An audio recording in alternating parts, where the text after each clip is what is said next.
All right, so today we are going to be going over day 63 of the 1 year chronological Bible plan, and we are going to be continuing on in Numbers. So let's get into it. Numbers 16. Korah, Dathan, and Abiram. Korah, son of Izhar, the son of Kohath, the son of Levi, and certain Reubenites, Dathan and Abiram, sons of Eliab, and On, son of Peleth, became insolent and rose up against Moses. With them were 250 Israelite men, well-known community leaders who had been appointed members of the council. They came as a group to oppose Moses and Aaron, and said to them, "You have gone too far. The whole community is holy, every one of them, and the Lord is with them. Why then do you set yourselves above the Lord's assembly?" When Moses heard this, he fell face down. Then he said to Korah and all his followers, "In the morning the Lord will show who belongs to him and who is holy, and he will have that person come near him. The man he chooses he will cause to come near him. You, Korah, and all your followers are to do this. Take censers, and tomorrow put burning coals and incense in them before the Lord. The man the Lord chooses will be the one who is holy. You Levites have gone too far." Moses also said to Korah, "Now listen, you Levites, isn't it enough for you that the God of Israel has separated you from the rest of the Israelite community and brought you near himself to do the work at the Lord's tabernacle and to stand before the community and minister to them? He has brought you and your fellow Levites near himself, but now you are trying to get the priesthood too. It is against the Lord that you and all your followers have banded together. Who is Aaron that you should grumble against him?" Then Moses summoned Dathan and Abiram, the sons of Eliab, but they said, "We will not come. Isn't it enough that you have brought us up out of a land flowing with milk and honey to kill us in the wilderness? And now you also want to lord it over us? Moreover, you haven't brought us into a land flowing with milk and honey, or given us an inheritance of fields and vineyards. Do you want to treat these men like slaves? No, we will not come." Then Moses became very angry and said to the Lord, "Do not accept their offering. I have not taken so much as a donkey from them, nor have I wronged any of them." Moses said to Korah, "You and all your followers are to appear before the Lord tomorrow, you and they and Aaron. Each man is to take his censer and put incense in it, 250 censers in all, and present it before the Lord. You and Aaron are to present your censers also." So each of them took his censer and put burning coals and incense in it, and stood with Moses and Aaron at the entrance to the tent of meeting. When Korah had gathered all his followers in opposition to them at the entrance to the tent of meeting, the glory of the Lord appeared to the entire assembly. The Lord said to Moses and Aaron, "Separate yourselves from this assembly, so I can put an end to them at once." But Moses and Aaron fell face down and cried out, "O God, the God who gives breath to all living things, will you be angry with the entire assembly when only one man sins?" Then the Lord said to Moses, "Say to the assembly, move away from the tents of Korah, Dathan, and Abiram." Moses got up and went to Dathan and Abiram, and the elders of Israel followed him. He warned the assembly, "Move back from the tents of these wicked men. Do not touch anything belonging to them, or you will be swept away because of all their sins." So they moved away from the tents of Korah, Dathan, and Abiram. Dathan and Abiram had come out and were standing with their wives, children, and little ones at the entrances to their tents. Then Moses said, "This is how you will know that the Lord has sent me to do all these things, and that it was not my idea. If these men die a natural death and suffer the fate of all mankind, then the Lord has not sent me. But if the Lord brings about something totally new, and the earth opens its mouth and swallows them with everything that belongs to them, and they go down alive into the realm of the dead, then you will know that these men have treated the Lord with contempt."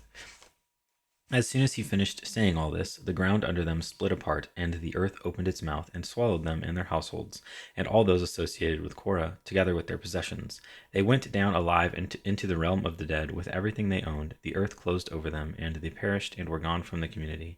At their cries, all the Israelites around them fled, shouting, "The earth is going to swallow us too." And fire came out from the Lord and consumed the 250 men who were offering the incense. The Lord said to Moses, "Tell Eleazar, son of Aaron, the priest, to remove the censers from the charred remains and scatter the coals some distance away, for the censers are holy, the censers of the men who sinned at the cost of their lives.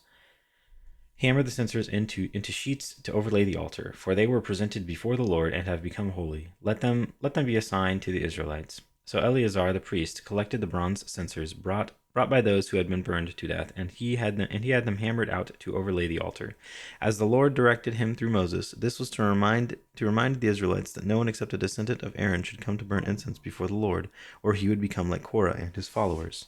The next day the whole Israelite community grumbled against Moses and Aaron. "You have killed the Lord's people," they said, But when the assembly gathered in opposition to Moses and Aaron and turned toward the tent of meeting, suddenly the cloud covered it, and the glory of the Lord appeared. Then Moses and Aaron went to the front of the tent of meeting, and the Lord said to Moses, "Get away from this assembly, so I can put an end to them at once." And they fell face down. Then Moses said to Aaron, "Take your censer and put incense in it, along with burning coals from the altar, and hurry to the assembly to make atonement for them. Wrath has come out from the Lord; the plague has started." So Aaron did as Moses said, and ran into the midst of the assembly. The plague had already started among the people, but Aaron offered the incense and made atonement for them. He stood between the living and the dead, and the plague stopped. But 14,700 people died from the plague, in addition to those who had died because of Korah. Then Aaron returned to Moses at the entrance to the tent of meeting, for the plague had stopped. Number 17, the budding of Aaron's staff. The Lord said to Moses, "Speak to the Israelites and get 12 staffs from them, one from the leader of each of their ancestral tribes. Write the name of each man on his staff. On the staff of Levi, write Aaron's name. For there must be one staff for the head of each ancestral tribe. Place them in the tent of meeting in front of the ark of the covenant law, where I meet with you. The staff belonging to the man I choose will sprout, and I will rid myself of this constant grumbling against you by the Israelites." So Moses spoke to the Israelites, and their leaders gave him 12 staffs, one for the leader of each of their ancestral tribes, and Aaron's staff was among them. Moses placed the staffs before the Lord in the tent of the covenant law. The next day Moses entered the tent and saw that Aaron's staff, which represented the tribe of Levi, had not only sprouted, but had budded, blossomed, and produced almonds. Then Moses brought out all the staffs from the Lord's presence to all the Israelites. They looked at them, and each of the leaders took his own staff. The Lord said to Moses, "Put back Aaron's staff in front of the ark of the covenant law, to be kept as a sign to the rebellious. This will put an end to their grumbling against me, so that they will not die." Moses did just as the Lord commanded him. The Israelites said to Moses, "We will die. We are lost. We are all lost. Anyone who even comes near the tabernacle of the Lord will die. Are we all going to die?" Numbers 18. Duties and priests of the Levites. Duties of priests and Levites. The Lord said to Aaron, "You, your sons, and your family are to bear the responsibility for offenses connected with the sanctuary, and you and your sons alone are to bear the responsibility for offenses connected with the priesthood. Bring your fellow Levites from your ancestral tribe to join you and assist you when you and your sons minister before the tent of the covenant law. They are to be responsible to you and are to perform all the duties of the tent, but they must not go near the furnishings of the sanctuary or the altar. Otherwise, both they and you will die. They are to join you and be responsible for the care of the tent of meeting, all the work at the tent, and no one else may come near where you are. You are to be responsible for the care of the sanctuary and the altar, so that my wrath will not fall on the Israelites again. I myself have selected your fellow Levites from among the Israelites as a gift to you, dedicated to the Lord to do the work of the tent at the tent of meeting. But only you and your sons may serve as priests in connection with everything at the altar and inside the curtain. I am giving you the service of the priesthood as a gift. Anyone else who comes near the sanctuary is to be put to death. Offerings for priests and Levites. Then the Lord said to Aaron, "I myself have put you in charge of the offerings presented to me. All the holy offerings the Israelites give me, I give to you and your sons as your portion, your perpetual share. You are to have the part of the most holy offerings that is kept from the fire, from all the gifts they bring me as most holy offerings, whether grain or sin or guilt offerings. That part belongs to you and your sons. Eat it as something most holy. Every male shall eat it. You must regard it as holy. This also is yours. Whatever is set aside from the gifts of all the wave offerings of the Israelites, I give this to you and your sons and daughters as your perpetual share. Everyone in your household who is ceremonially clean may eat it. I give you all the finest olive oil and all the finest new wine and grain they give the Lord as the first fruits of their harvest. All the land's first fruits that they bring to the Lord will be yours. Everyone in your household who is ceremonially clean may eat it. Everything in Israel that is devoted to the Lord is yours. The first offspring of every womb, both human and animal, that is offered to the Lord is yours. But you must redeem every firstborn son and every firstborn male of unclean animals. When they are a month old, you must redeem them at the redemption price set at 5 shekels of silver, which is about 2 ounces of silver, according to the sanctuary shekel, which weighs 20 gerahs. But you must not redeem the firstborn of a cow, a sheep, or a goat. They are holy. Splash Splash their blood against the altar and burn their fat as a food offering, an aroma pleasing to the Lord. Their meat is to be yours, just as the breast of the wave offering and the right thigh are yours. Whatever is set aside from the holy offerings the Israelites present to the Lord, I give to you and your sons and daughters as your perpetual share. It is an everlasting covenant of salt before the Lord for both you and your offspring. The Lord said to Aaron, You will have no inheritance in their land, nor will you have any share among them. I am your share and your inheritance among the Israelites. I give to the Levites all the tithes in Israel as their inheritance in return for the work they do while serving at the tent of meeting. From now on, the Israelites must not go near the tent of meeting, or they will bear the consequences of their sin and will die.